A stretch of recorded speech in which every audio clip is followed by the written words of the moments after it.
Pascal Kiner, bonjour. Bonjour. On parle aujourd'hui des résultats de la banque pour l'exercice 2016. Alors, c'est des résultats que la banque qualifie de bons, mais le bénéfice net est quand même en recul. Oui, c'est vrai, le bénéfice net est en recul, mais on compare avec l'année 2015, qui avait été une année extraordinaire, marquée par des éléments non récurrents, notamment la vente de notre participation dans Swisscanto, qui nous a apporté plus ou moins la différence qu'on voit maintenant entre 2016 et puis 2015. Mais je tiens à souligner que l'exercice 2016 est meilleur que 2013 et 2014. C'est pour ça qu'on se permet de qualifier nos résultats de bons, voire très bons. Oui, mais tout de même, les revenus sont quand même en baisse. Les revenus sont en baisse. Il y a deux effets. Un effet conjoncturel de contexte. Les taux négatifs pèsent fortement sur notre marge d'intérêt, ainsi que des marchés financiers relativement moroses. Deuxième effet, c'est plus un effet structurel. C'est l'abandon de notre collaboration avec PostFinance, ainsi que les reflux de fonds étrangers, donc la clientèle domiciliée à l'étranger. Ceci pèse bien sûr sur les revenus de commission.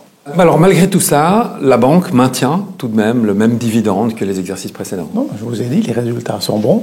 Il n'y a aucune raison de changer la politique de dividende. 310 millions nous permet de payer le dividende de manière très aisée. Ok. Une question qu'on entend souvent dans le public, c'est la question des taux négatifs. Est-ce que la BCV répercute ces taux négatifs sur tous ses clients? Alors, comme toutes les banques, nous sommes obligés de répercuter une partie des taux négatifs, pas sur tous les clients. Nous avons, en janvier 2015, décidé d'une politique qui n'a fondamentalement pas changé, donc de répercuter sur ce que j'appellerais les gros clients, donc c'est les grandes entreprises, les institutionnels. Là, on répercute une partie des taux négatifs avec des solutions individuelles. Donc, il n'y a pas un plafond 5 millions pour tout le monde ou 10. C'est simplement une solution individuelle pour chaque client en fonction de l'historique de la relation, de la rentabilité, etc. Et pour les clients les plus petits, donc les particuliers puis les PME, il n'y a pas de taux négatifs. Alors, ces derniers mois, on a dû durcir un peu notre politique parce qu'on a quand même eu des arrivées de fonds non négligeables.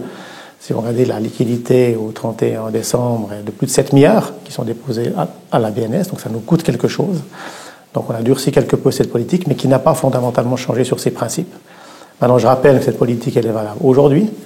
Elle peut changer demain, après-demain, en fonction des circonstances de marché ou de décisions de la Banque nationale suisse.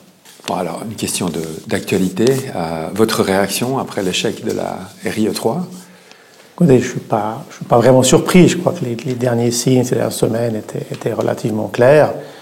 Maintenant, je suis quelque peu déçu parce que c'est un enjeu très important pour la Suisse, encore plus fondamental pour l'arc lémanique. D'ailleurs, les Vaudois l'ont bien compris, vu qu'ils ont plébiscité à plus de 80% la réforme cantonale et accepté la réforme fédérale à 51, et quelques pourcents. Voilà, je crois que maintenant, il faut trouver une solution parce que le statu quo, comme j'ai dit plusieurs fois, n'existe pas. La Suisse est engagée à abandonner les statuts spéciaux, les statuts fiscaux spéciaux pour les entreprises. Donc, on n'a pas le choix que de trouver une solution. J'espère que les politiques de droite comme de gauche se remettent à l'ouvrage rapidement.